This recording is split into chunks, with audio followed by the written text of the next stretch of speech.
So, ladies and gentlemen, President Bill Clinton and Tom Brokaw, welcome.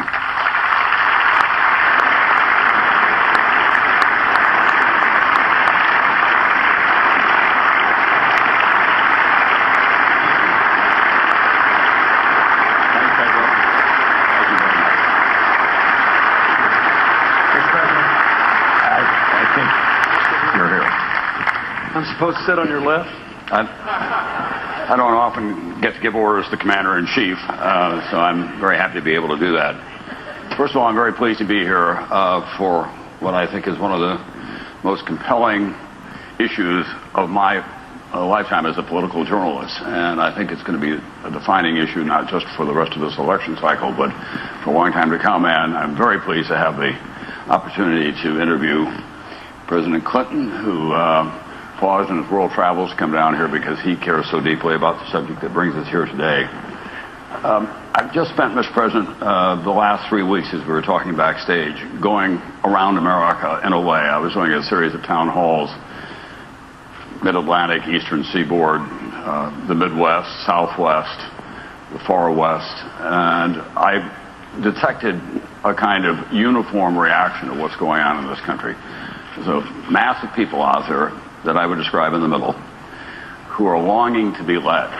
And this is across political identification, Republicans and Democrats and independents alike.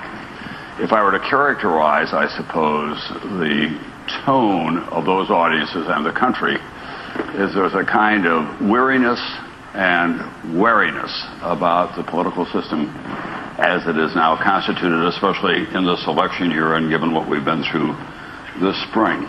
And for the first time in my personal and professional life, I have parents and grandparents coming up to me and saying, I'm just worried that my children will not have the lives that we've had, my husband and I, or my wife and I. I had never heard that before until this past year, and I've been trying to get the answer to that recalibrated in a way, saying maybe we ought to think about the quality of life that we're talking about here, more economic justice, for example, more tolerance in our society, and think about especially how we can raise the level of public service in America, get more people to step into the arena at a time when these hard decisions are going to have to be made. I offer that just as a kind of backdrop for the issues that bring you all here today, obviously, and that's fiscal responsibility, the impact of the deficit, and how we begin to work our way out of it. A year ago, you said it would be a mistake, Mr. President, to try to fix the deficit when the economy is so broken. Do you still feel that way? Yes, but I also said I think we should pass a very tough deficit reduction plan now and provide for it to trigger when the economy has reached like 3% growth for a few quarters. Because I think it would do an enormous amount to deal with the problem you just mentioned. I mean, there's this gnawing sense. I remember in my last year as president, we had a horrible tornado that hit downtown Little Rock and destroyed a lot of the oldest neighborhoods. And so I went down to check it out, and then afterward, at the airport, I had a little barbecue dinner with 20 people I went to high school with. I think 2 of them had 4-year college degrees. Only one of them had ever made more than $50,000 or $60,000 in his life. And I just went around the table and I asked them what they were most worried about. And even then, they were most worried that the retirement of the baby boomers would undermine their children's ability to raise their grandchildren. So that's on steroids now because we've had this long recession. The economy was anemic before the crash in terrible sense, and because of the debt.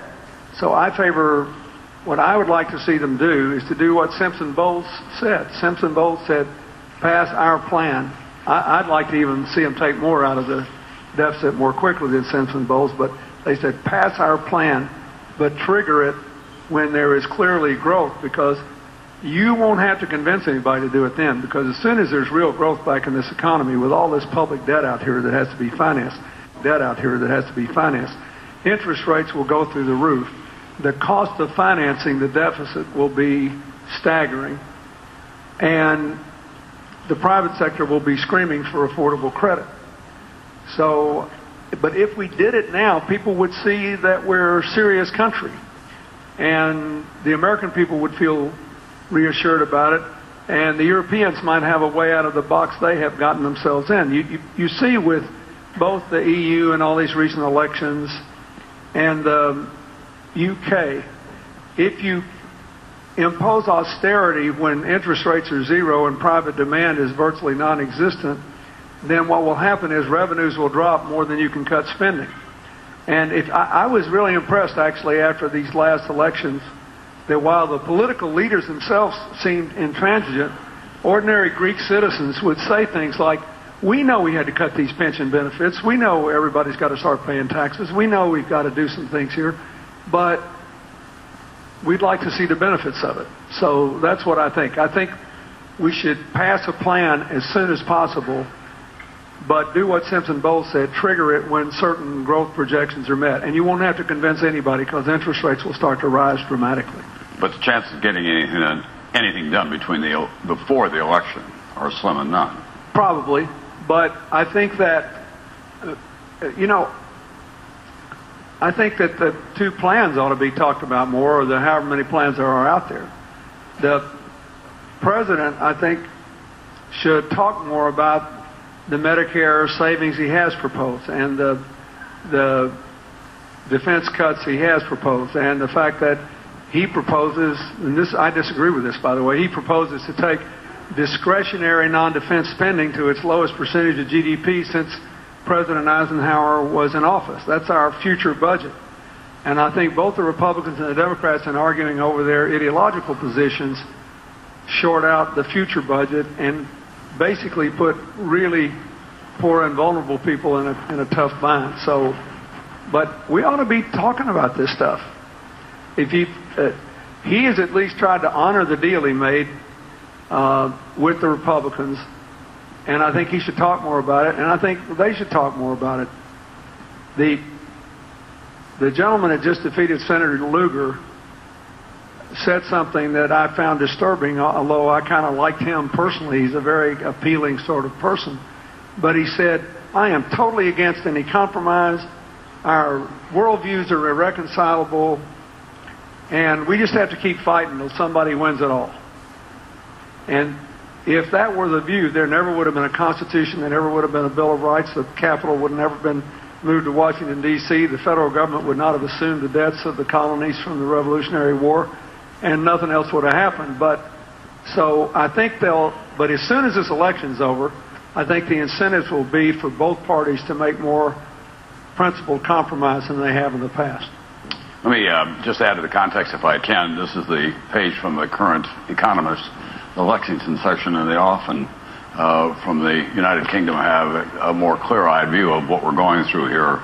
4 recent surveys have found that on average only 28% of Americans are satisfied with the condition of the country. 70% are dissatisfied.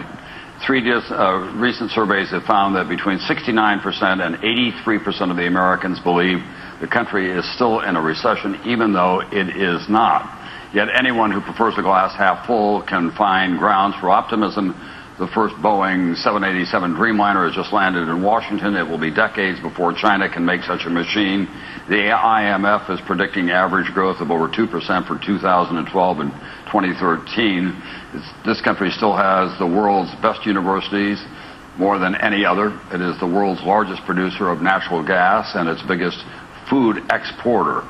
Granted, this is a government of fits and starts, hallowed by the whims of voters. But if we don't do something, we're going to end up with sequester at the end of the year, in which the spending cuts will be automatic. What do you think the chances are that sequester will be activated? I don't know. My guess is that they'll avoid it after the election. But I agree with what the economist said about the strengths of the American economy, and they left out the fact that it's very diverse in a global economy. It's a good thing we got somebody here from everywhere else, and a lot of this anti-immigration fervor seems to be abating. I also agree that most people think we're still in recession because nobody's gotten a pay raise in so long. Keep in mind, even before the financial crash on September 15th, 2008, inflation-adjusted median income was $2,000 lower than it was the day I left office because we produced so few jobs. and because small business people were spending all their profits that they would have given pay raises on paying for health care premiums. So I think that the perception is real. People don't feel more secure about their own financial future. But at the same time, the positions have hardened politically. We're seeing that in Wisconsin with the recall movement, for example. You're seeing it as well in Ohio, where John Kasich came in, made some pretty big bold moves, and had his head handed to him not too long after that. Certainly around the world, in France, the election of a socialist movement, a rejection of austerity. Greece is in utter turmoil at this time. Even Great Britain has had that. We seem to be moving to more deeper and deeper into the extreme poles and leaving out the mass of the people. How can you activate that group that does want to do the responsible thing?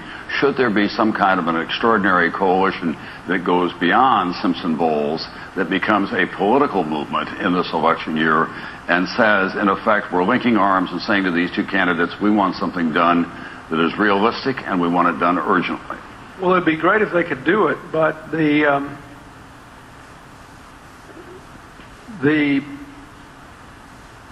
evidence is that the Republicans will be scared to do it after what happened to Senator Lugar, although there were other factors in his defeat. And we'll have to see how there's 2 or 3 other primaries planned out now, and we'll see what happens. But obviously, I think there should be a big bipartisan coalition for this. We may just have to wait till the election's over. The American people are going to have to decide. One of the things is that, you know, they go around telling everybody how sorry these politicians are, and they voted for all of them. And one of the problems is we listen to the rhetoric of politicians and we pay almost no attention to their specifics.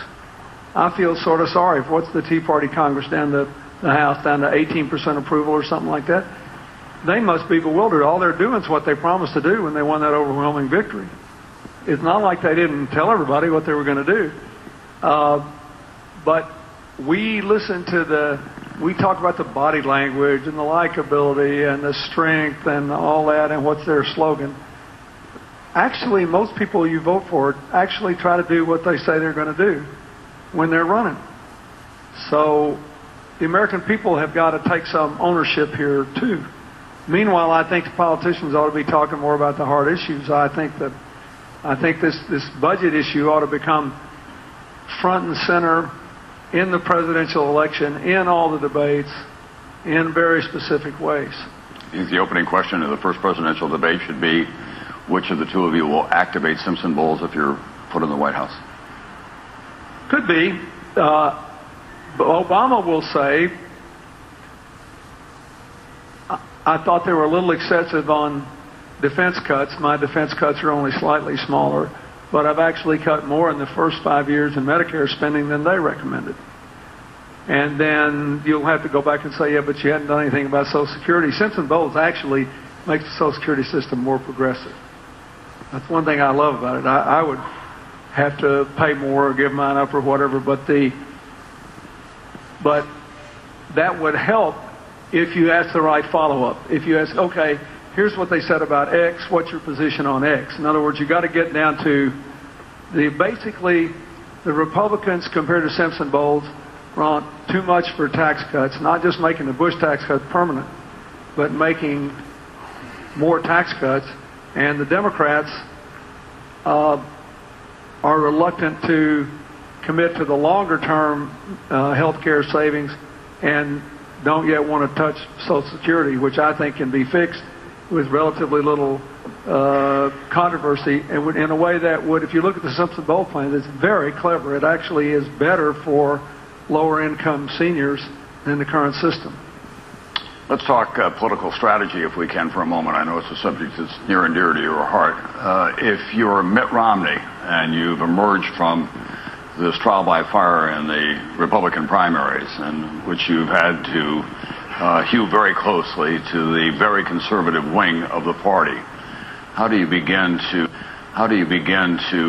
transform yourself coming out of this convention so that you can play much more to the middle and deal with these issues that may include, in fact, as Simpson-Bowles does, some tax increases? I don't know. It's really hard. I mean, a moderate Republican friend of mine in New York, who is going to vote for Romney, by the way, said, gosh, you know, he said, that Etchesich guy, he said, they ought to give him a promotion. He told the truth. He said, it's like Romney said, I'm running for the president of the student body of this extreme right-wing group, and the real argument was that I couldn't be their president because I wasn't right-wing enough, so I had to get over there and pretend that I was. Now, let me tell you what I'm really going to do as president. It's tough, but I think he's going to have to fill it out. For example, the budget he put out in the primary, according to a lot of independent sources, would actually increase the debt over and above what's going to happen by $1 trillion or more, whereas the budget that President Obama's put out, according to the Congressional Budget Office, would take about 3% of GDP out of our annual deficit and take it down to 77% of the debt held by the public and stabilize it there. I think it's too much. I'd like to see them take it down more, but I think you have to have some growth figures that can reasonably figure it in to get much lower than that. But I think he has to start with specifics. And he could say, look, I've got to deal with Republicans and Democrats. We've got to do this together. And but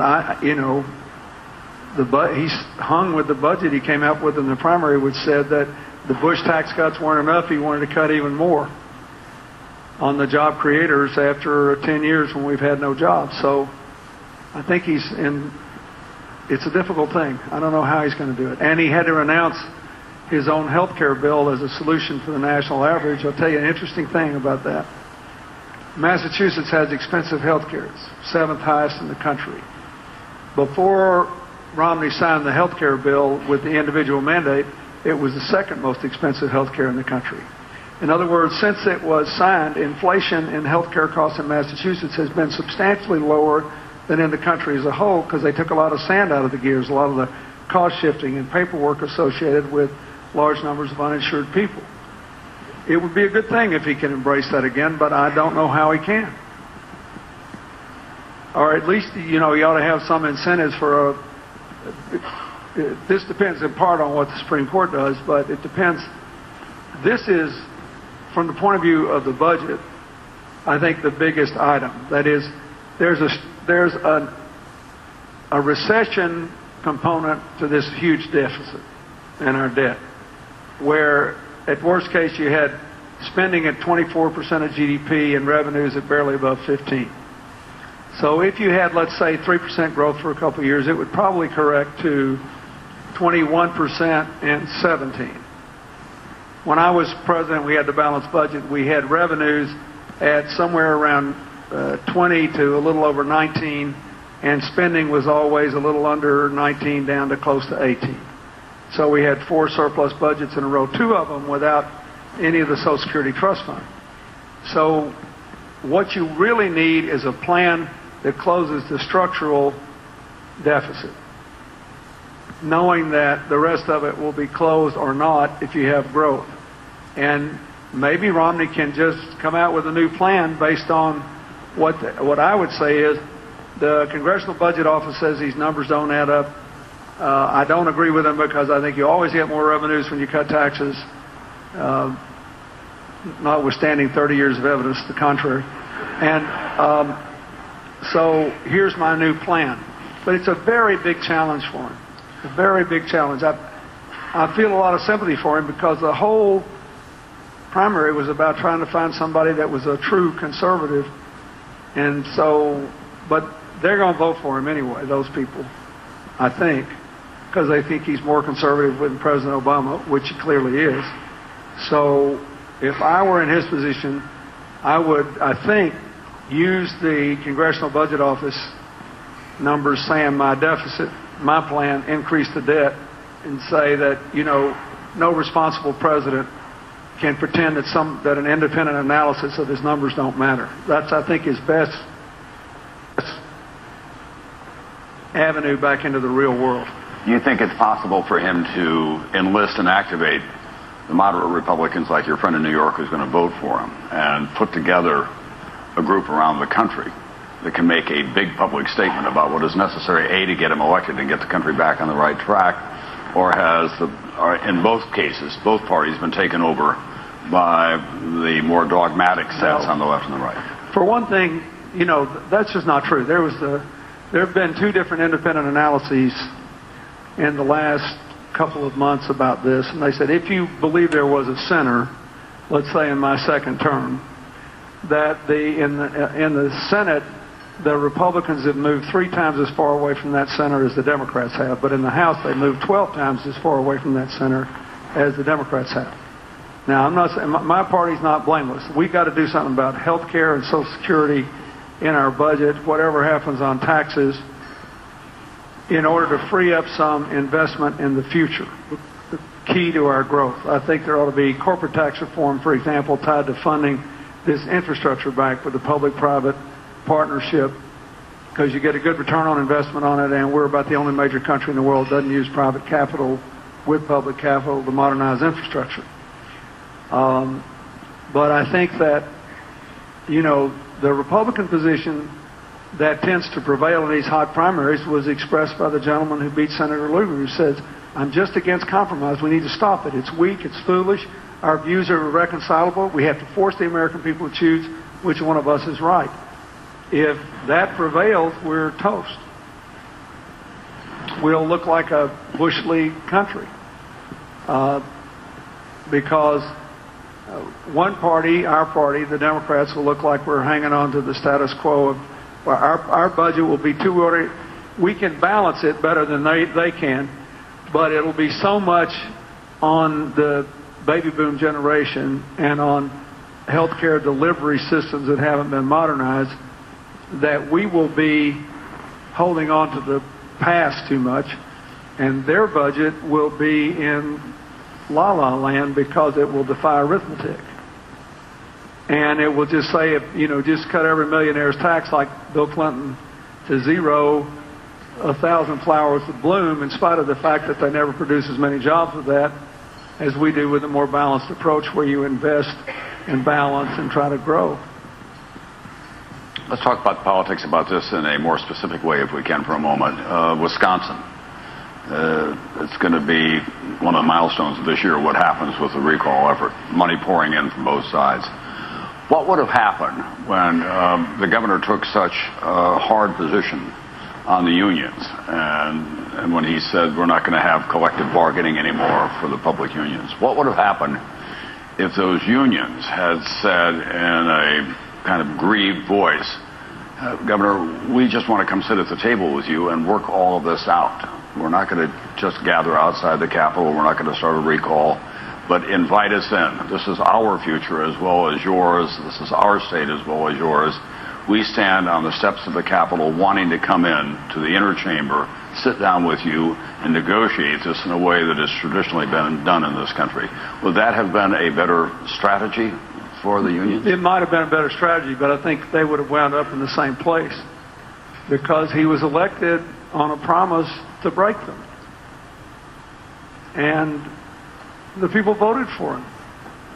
They voted for him thinking that Obama and the Democrats had given him, well, this is like 94 all over again, that 2010 election. The basic thought is the American people really have been conditioned to believe government would screw up a two-car parade. And they have always been skeptical of it, and then it's become part of the orthodoxy of the right since the mid-1970s. So they probably should have done that and said, here's what we offer in terms of concessions, because they had some long-term problems, although the Wisconsin problems were not all that severe. And the voters voted for this guy because they thought, well, the Democrats are giving us a little too much government, we need to rein them in. But they didn't pay attention to the specific things. The governor's just doing what he promised to do.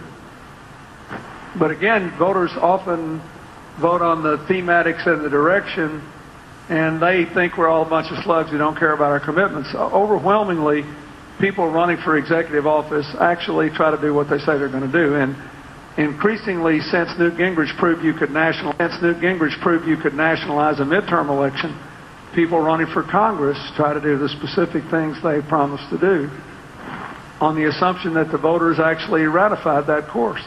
by electing them. So I think, frankly,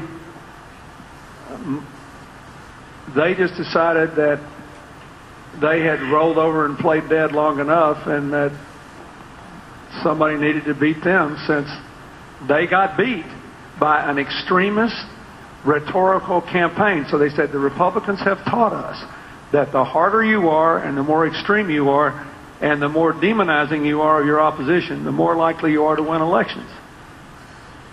I mean, and if you're reasonable and everything, they eat you alive in the primary and in the general. People think you're weak or wishy-washy or whatever. They don't know what the heck you stand for. So I think tactically they should have offered that first, plus what they were willing to accept, but I doubt if it would have worked. Not because, look, after 2010, everybody drank the Kool-Aid. They thought, oh, the American people's with us on everything. They're with us on everything. How else could we have won all these elections with these things we said? And, they did all that. The liberals thought Obama wasn't liberal enough, and the conservatives said, he wasn't American enough. Bob Inglis got beat in a Republican primary, let me remind you, in South Carolina with a 100% conservative voting record on 2 issues. After his injury, he said he had an epiphany, and he realized that he didn't have to hate the president to oppose him. That he was an American, not a Kenyan, a Christian, not a Muslim. As near as he could see, he was a good family man, and he liked him. He just thought he was wrong about everything. That was a cardinal sin. And the other thing was, he said, I listened to my Senator Lindsey Graham and John McCain, and I think global warming is real. We need to do something about it. We just need a conservative, market-based solution to bring down greenhouse gases. That violated the theology, and they threw him out in a Republican primary. This guy was on the Judiciary Committee that impeached me, and it wasn't enough for him anymore. He's a very good guy, by the way. But I like him, but it's like it was never enough. Now, and guys like you always act like, well, if there's an impasse, it must be everybody's fault. There must be both parties at fault. Our party's problem is we are always reluctant to give up the gains of the past to create the future. That's a different problem. But we have a lot of people in our party who will not be drummed out if they depart from the conventional wisdom. And I think you could put together sufficient Democratic votes to enact some variation of Simpson Bowles, or maybe even to do more. But the numbers have to add up, and it can't just be an ideological food fight. So if that's really what the American people want, they have to make that clear. And I don't know how they're going to make it clear before the election. Is there something to be learned in how you were successful in getting welfare reform through parts of your party that were so reluctant to embrace that? Yeah. But you got to understand, most people don't know what happened in welfare reform. Most people don't know what it did. But I had already given 44 of the 50 states waivers to enact welfare reform before the law ever passed. And then the Republicans wanted to use welfare reform to cut benefits for legal immigrants and to basically block grant food stamps and Medicaid, health care and nutrition for poor kids. So I vetoed the first 2 bills because they block granted food stamps and Medicaid. And in the 3rd bill, they got off of that, and I ate the cuts in benefits to legal immigrants in return for getting a lot more money for transportation, housing, and job training for people on welfare. There was, by 1996, people said, well, I got rid of the federal welfare benefit. Let me tell you what the federal welfare benefit was in 1996. It was that no state could pay a family of 3 or 4 less than they were paying them in 1973. 23 years earlier. So this alleged federal benefit went from a low of $187 a month in Mississippi and Texas to a high of $655 a month in Vermont. What we did to try to offset what has now happened in this recession was to say that every state would receive an amount of money for this equal to what they were getting in February of '94, which was the all-time high in federal reimbursements. And what I did not foresee is that after I left, the states would be allowed to spend this money on non-welfare things, and so the guarantee faded away, which is why the safety net didn't hold up as well. The other thing that was wrong with the welfare reform law was there was a 5-year lifetime limit. That should have told or stopped, if you will, whenever there was a recession. That is, whenever there was more than 6 months of negative growth. If we'd stopped that and we had harder requirements that required that money to be spent on preparing poor people to go into the workforce, I think it would have worked better. In the mild recession of 2001, people who moved from welfare to work were actually less likely than employees overall to be laid off. So, but when we worked through all this, and it took 2 vetoes, but that was part of the process. They wanted it, I wanted it, and they knew that we were doing it because 44 states had already been given waivers to do essentially the same thing. Mr. President, we have a Facebook page, you'll not be surprised to hear, as part of this symposium that Pete Peterson has organized for us. Pete has always been on the cutting edge of technology. I mean, I can just see him twittering all night long. This is from Linda Knowlton in Fort Collins, Colorado. I'm a registered independent. I believe that we must raise taxes and make radical cuts to entitlements in order to ensure that my daughter and her friends won't have a lower quality of life because of our borrowing excesses. How on earth do you get the Democrats to agree to the entitlement cuts and the Republicans to admit that taxes must go up and not just for the rich? This is some of what we've been talking about here, but this is the essence of what a lot of people out there in the middle feel. Well, I think, first of all, I think you ask people to actually read what Simpson Bowles did on Social Security. You should read it. I've read every word of the Simpson Bowles report. If you haven't read it, you should read it. And on the corporate tax reform thing, for example, I agree with what they did. They would raise slightly more money by flattening rates. The one thing they want to do that I disagree with is get rid of the R&D tax credit. I think that's a mistake. We're already 17th in the world in the generosity of our research and development tax credit, and we're trying to get high-end manufacturing back to America. We're getting a lot of it, and manufacturers increasingly like to have R&D done at the site where they do manufacturing. But otherwise, I think, those 2 things are good. On the Medicare entitlement, you have 2 problems there. One is demographic. If the baby boomers consume health care at the same percentage of GDP our kids did, our parents did, we're sticking to our kids. About, I would say, $200 billion of the $1 trillion difference in what we pay under our system than we would pay if we had any other advanced country system is because of diabetes and other lifestyle-related things that older people and children do. So we have to deal with that. I think the Democrats, I think, could be induced to do some of that, to actually make changes in the law and the distribution system of food and what's being done in the schools. You already see a little of that would deal with that. About $500 billion of the difference is because we still pay for procedure and not for performance. But one of the reasons I don't want this health care bill to be repealed is at least it has the germ in it of these accountable care organizations which are paying for performance and not for procedure. And there are lots of them around the country now that have far lower inflation than overall. Then about $30 billion of the difference is because of the way we finance health care with huge paperwork costs and cost shifting, which will be diminished under this new system.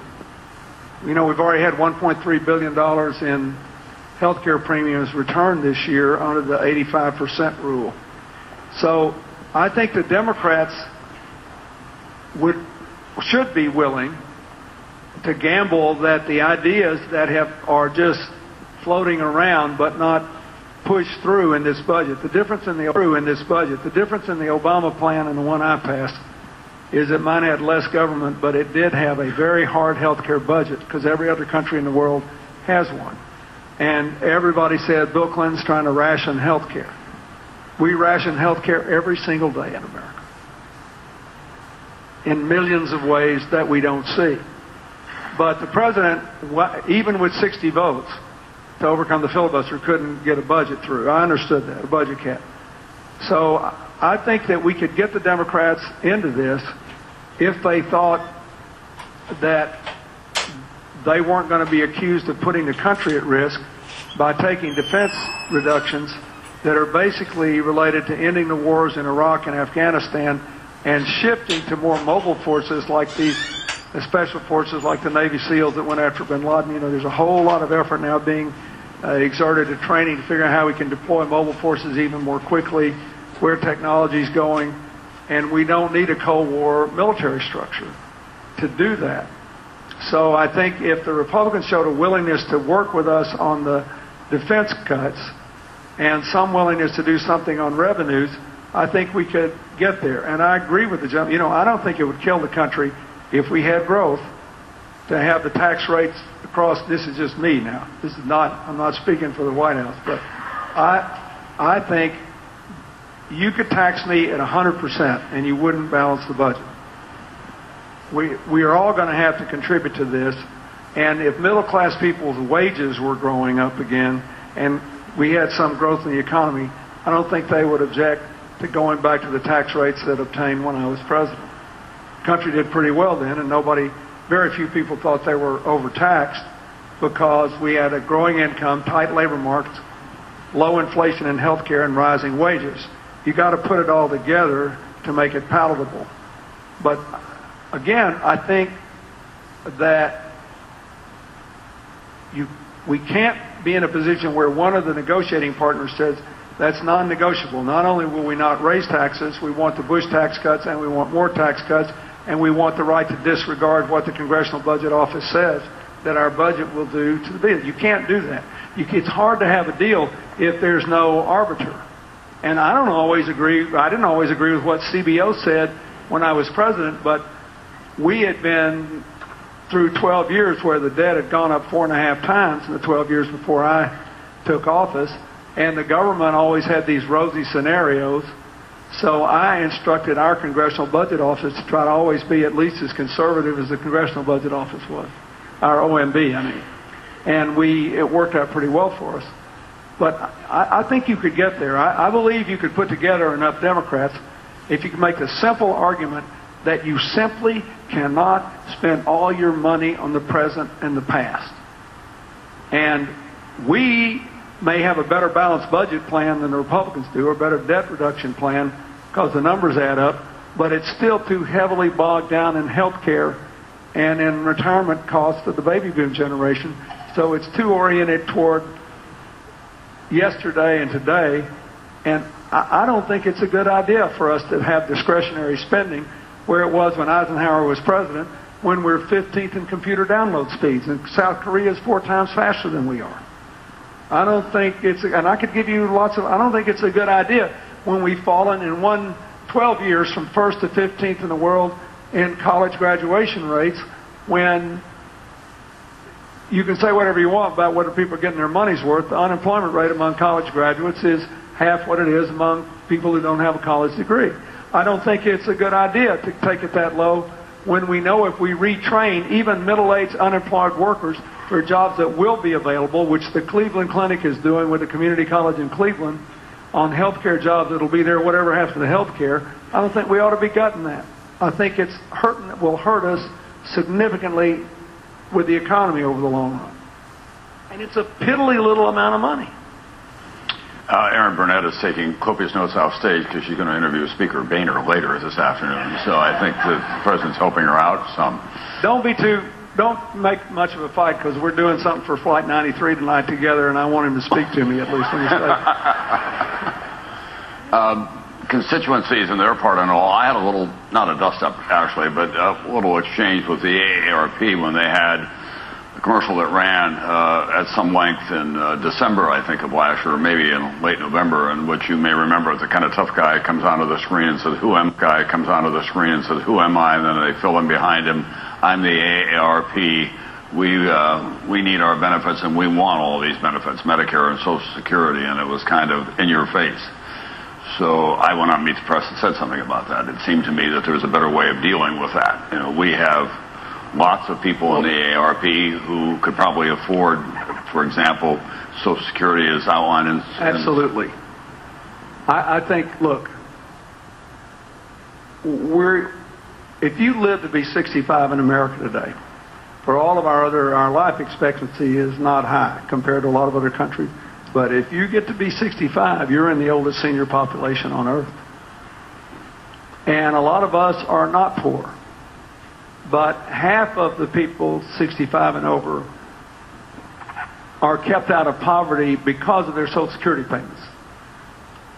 So the whole idea behind Simpson-Bowles is to ask people like you and me either to pay more or do with less because we don't need it, so that we can bring the debt down and put a little more into the people on the low income of the scale. This is crazy. I saw Robert Samuelson had an article the other day saying that Roosevelt wouldn't recognize Social Security today because it has been, a third of the money goes to supplemental security income. I love that program. It does a lot of good, and it's targeted toward people who need it. But the rest of us are going to have to ask ourselves whether it wouldn't be better to have this means tested or income based in some way than any other change you could make. If you take Medicare, for example, the problem I have with the premium support argument, basically give a voucher and privatize it, is pretty straightforward. Medicare costs have gone up 400% a person in 40 years, and private health insurance has gone up 700%. In the last decade, private health insurance went up way more than Medicare and Medicaid did. So if you privatize it with a fixed voucher, you're giving people a fixed amount of money, putting them in a more expensive system, so there is no way that the whole population won't wind up either being poorer or sicker. It'll fix the budget problem. Just get Medicare off the budget. But it will fix the budget problem without the organic changes that we need in the healthcare system that would help the private sector even more than the budget. So I would rather see us show some restraint on and increase the copays for people on Medicare, for example, who have more money to pay for it. And those of us who can afford it should pay for it, keep it as a backstop if we need it. You and I got our Medicare cards. But I favor that. You just can't say we want it all just like it used to be. That's the problem in a lot of these European countries where they're asking for these accumulated pension liabilities to be ignored into the future. For a very long time, when I was stunned when I became governor of Arkansas, which has a very conservative pension program. We were never underfunded, but some people started drawing their pension at 50, and I said, how can this be justified? And they said, well, we never had any money, so these people never made good salaries, so we made it up to them by letting them retire early, draw a retirement, and then get another job so they could finally end their days with a decent income. A lot of this stuff made such good sense when these decisions are made, and they just don't work anymore because of the demographics. So I guess we're having a vigorous agreement on this.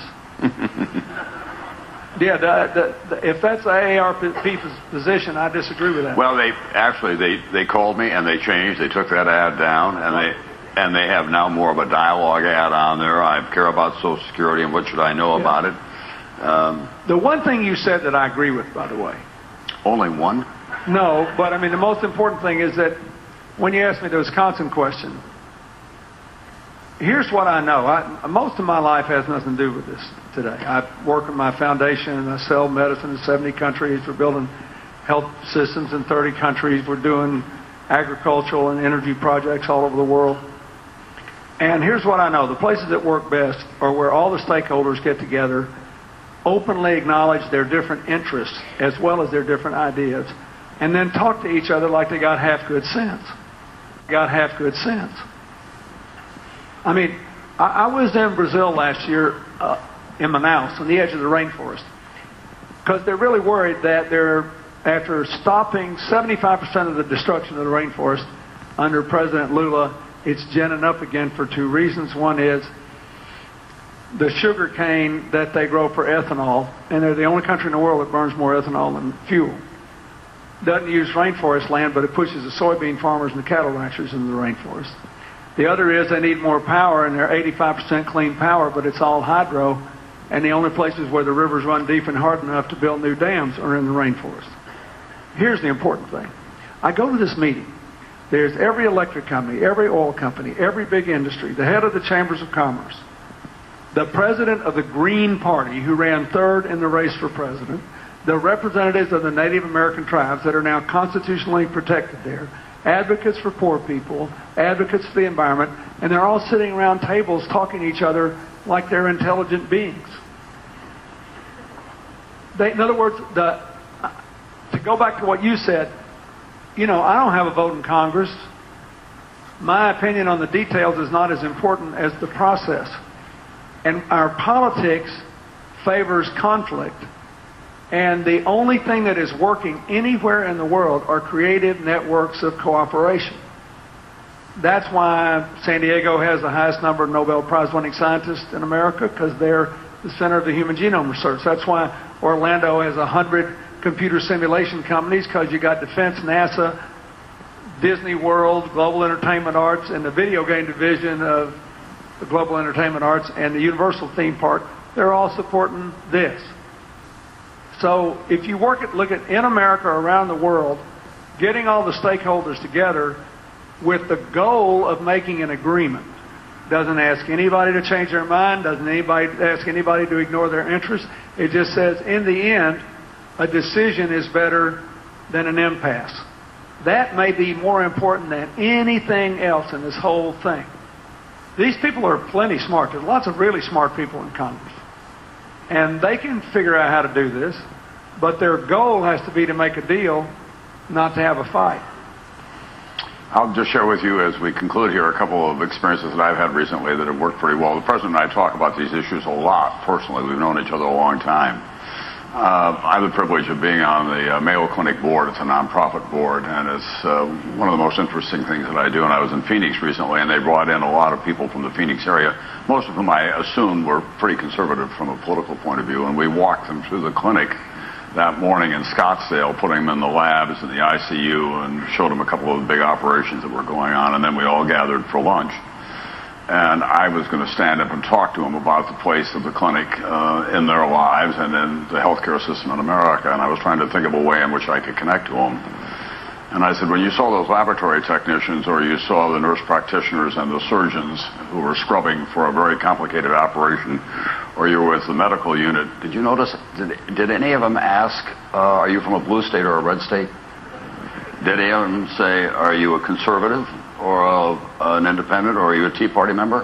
They didn't ask that. I was in my home state of South Dakota the other night speaking to an organization out there that does a ranch for troubled boys. And again, in South Dakota, my guess is that most of the audience, big businessmen in Sioux Falls, doing very well out there, by the way. I said, you know, we all grew up in a state in which they came out here, and it couldn't have been more difficult breaking the prairie and building these communities and putting up barns and starting farms. I don't remember anyone when I was a kid in which we all put our shoulder to whatever the wheel happened to be in front of us saying, are you a conservative? Or are you a liberal? Or are you a Tea Party member? We all kind of knew where everyone stood. But when it came to common cause, everybody was willing to step forward on that. And I think that we have to recapture that in some fashion. You know, I just gave a speech a couple of weeks ago to a big healthcare group. And there were people there from big health insurance companies running big healthcare networks and small healthcare networks. And there were doctors, there were all these people in healthcare. And a lot of them were, I'd known a lot of them for years. I didn't know what the division was, but there were plenty of Republicans and a few Democrats there. But to the person, after I spoke, I said I thought it'd be a disaster to repeal this health care law because we'd have to go back to square one and we'd have to come up with 60 votes to break a filibuster. And right now there was an incentive to cooperate. To cooperate. What was the first bill passed in health care after the president signed the bill? Overwhelming bipartisan majority to clean up the small business reporting requirements, which were screwed up. Why? Because once there was a bill in a process, there was an incentive to cooperate. So all these health insurers and healthcare providers came to me and said, boy, we really agree with that. You know, we really think we're making progress now. We're being forced to rethink the delivery system, which, as I explained to you, is where half the money is that we spend we wouldn't spend in any other country. That's what we have to do. We have to create a system in Washington where we say to a guy like Speaker Boehner, who I think would make a deal, you know, if he didn't think he was going to be deposed, that nobody's going to be right about all these specifics. We are living in a complex world. What drives progress is direction. And what people are afraid about America now is that we don't have direction because we're going to be paralyzed. You can see it more clearly in other countries. How many articles have you and I read about the Tahrir Square, the aftermath of the Arab Spring in Egypt, and now the Muslim Brotherhood wins all the elections, and the Salafis are the second biggest party? Why? Because they've been organized, and they go to voters that weren't part of the Arab Spring, who don't understand the need for religious and cultural and intellectual diversity, and the magnets can pull the middle apart. So we need a magnet in the middle, and it is the process. It is the idea that a compromise is an honorable thing, and diversity of opinion actually only works for a society when you bring it into a process with people who do differ with you. Because you know something they don't. You've had experiences they haven't. And if you actually have to work through these things and say yes, no, yes, no, yes, no, you wind up with a product that gets you the right direction. That's the most important thing. And we got to do it on this debt. I'm telling you, if we don't deal with it, we will, sooner or later, someday or another, although we're dragging it out too much to suit me, have growth come back here, and interest rates will go up so fast you won't be able to catch your breath, and then everybody will say, why didn't we do this earlier? So we should have a considered plan now. But all of you have to make compromise honorable. Mr. President, thank you very much.